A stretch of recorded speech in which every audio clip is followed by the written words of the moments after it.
क्या आप लोग भी एयर कंडीशनर के साथ अपने पंखे का भी इस्तेमाल करते हो? अगर करते हो तो अच्छी बात है, अगर नहीं करते हो तो बहुत अच्छी बात है। आज की वीडियो में यही जानेंगे कि अगर आप अपने एयर कंडीशनर के साथ अपने फ़ैन का इस्तेमाल करते हो तो वो किस कंडीशन में अच्छा है और किस कंडीशन में बुरा साबित होता है। तो स्टार्ट करते हैं वीडियो को। मेरा नाम है, खैर नाम में क्या रखा है, स्टार्ट कर लेते हैं। एयर कंडीशन एक ऐसा इक्विपमेंट है जो गर्मियों में हमें बहुत ज़्यादा ज़रूरत पड़ती है जिसकी, क्योंकि अब गर्मियाँ उतनी आसानी से कटने वाली तो रही नहीं। बट फ्रेंड, यहाँ पर बात ये आती है कि क्या एयर कंडीशन के साथ पंखे को भी चलाया जाए या फिर पंखे को स्विच ऑफ करके रखा जाए। देखिए, अगर आप एयर कंडीशन के साथ पंखे को चलाते हो या नहीं चलाते हो, इसमें कोई भी चीज़ को डायरेक्टली डिनाई नहीं किया जा सकता कि आपको चलाना ही चाहिए या फिर नहीं ही चलाना चाहिए, क्योंकि हर चीज़ के दो पहलू होते हैं। एक पॉजिटिव साइड होता है, दूसरा नेगेटिव साइड होता है। तो सबसे पहले हम जानते हैं कि अगर आप अपने एयर कंडीशन के साथ अपने फ़ैन को ऑन नहीं करते हो तो वो किस कंडीशन में सही साबित होगा। सबसे पहला है कि अगर आपका कमरा बहुत ज़्यादा छोटा है, यूजुअली अगर 8 बाई 10 का 10 बाई 10 का कमरा है, तो उस कंडीशन में आपको अपने एयर कंडीशन के साथ फ़ैन चलाने की कोई भी आवश्यकता नहीं है। आप विदाउट फ़ैन भी अपने एयर कंडीशन का पूरा अच्छे से इस्तेमाल कर पाओगे।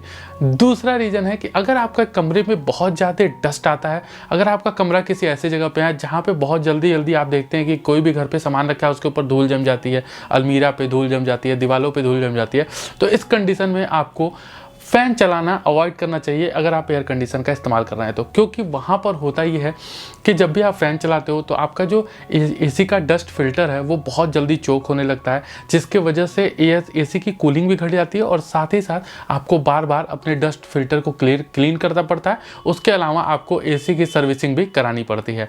तो ये दो ऐसे रीज़न है जिसकी वजह से आपको अपने एयर कंडीशन के साथ पंखे नहीं चलाने चाहिए। अब बात करते हैं इसके दूसरे पहलू की, जो ये कहता है कि आपको अपने एसी के साथ हमेशा अपने फ़ैन का इस्तेमाल करना चाहिए।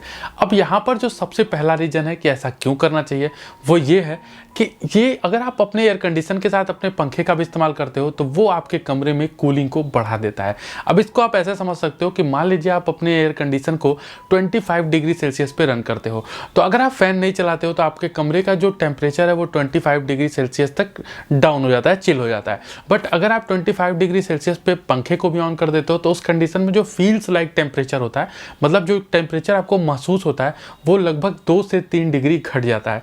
यानी यहाँ पे आपको 23 या फिर 22 डिग्री सेल्सियस के टेम्परेचर की फीलिंग देता है।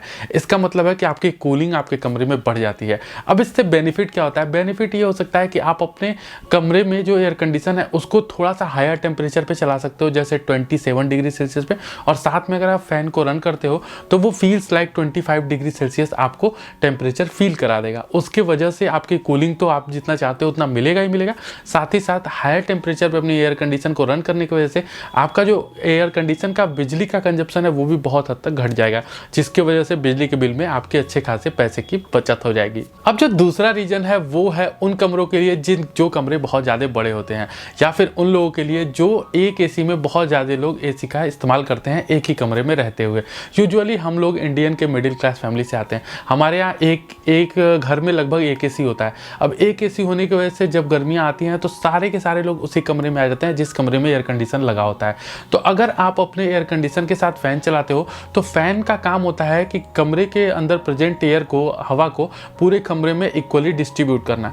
तो यहाँ पे किसी भी कोने पे कोई भी बंदा अगर बैठा है, सोया है, काम कर रहा है, तो उस कंडीशन में उसको इक्वली ठंडी हवा ईजिली एक्सेसिबल होगी हर एक कोने तक, जिससे फ़ायदा ये होगा कि किसी को भी गर्मी नहीं लगेगी। तीसरा रीज़न है वो डायरेक्टली आपके आदत से रिलेट करता है। देखिए, अभी कुछ सालों पहले तक एयर कंडीशन जो था वो एक लग्जरी आइटम माना जाता था, ईजिली एक्सेसिबल नहीं था, हर एक घर में एयर कंडीशन आपको देखने को नहीं मिलता था। बट अब ऐसा नहीं रह गया, अब लगभग हर एक घर में आपको एयर कंडीशन देखने को मिल ही जाता है। बस इस केस में ये है कि हमारी बचपन से एक आदत बनी हुई है कि हम फ़ैन ऑन करके गर्मियों में सोते हैं, जिससे हमारे स्किन पे जब हवा टच होती है, जब हवा लगती है तो हमें काफ़ी सुकून भरी नींद आती है। अब ये वाली दिक्कत आपको एयर कंडीशन में, अगर आपने फ़ैन ऑन नहीं किया है तो कमरा तो आपका ठंडा हो जाएगा, बट आपको वो वाली फीलिंग नहीं आएगी कि आपके स्किन पे ठंडी ठंडी हवा लग रही है, जिसकी वजह से आपको कंफर्टेबल नींद आए। तो ये भी एक बहुत बड़ा रीज़न है कि आपको अगर आप अपना एयर कंडीशन इस्तेमाल करना है तो उसके साथ आपको फ़ैन भी चला ही लेना चाहिए।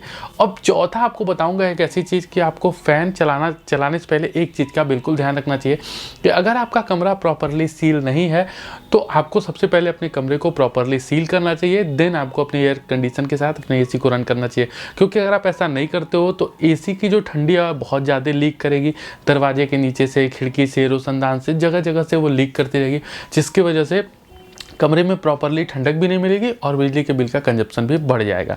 तो ये भी आपको ध्यान रखना चाहिए कि आपका कमरा प्रॉपरली सील होना चाहिए। ये आपके ऊपर डिपेंड करता है कि आप किस में कंफर्टेबल फील करते हो। अगर आप फैन के साथ कंफर्टेबल हो तो डेफिनेटली फैन चलाइए, अगर नहीं कंफर्टेबल हो तो डेफिनेटली फैन को ऑफ करके भी अपने एसी का इस्तेमाल कर सकते हो। तो आई थिंक कि आपको वीडियो अच्छा लगा होगा, दोनों कॉन्सेप्ट क्लियर हुए होंगे। अब आप अपने हिसाब से चयन कर सकते हो कि आपको आपके एसी के साथ फैन ऑन करना है या फिर नहीं। तो बस आज की वीडियो में ही था। वीडियो अगर अच्छी लगी हो तो लाइक, शेयर और सब्सक्राइब करना मत भूलिएगा। मिलते हैं अगले किसी नए वीडियो में किसी एक नए टॉपिक के साथ। तब तक के लिए गुड बाय।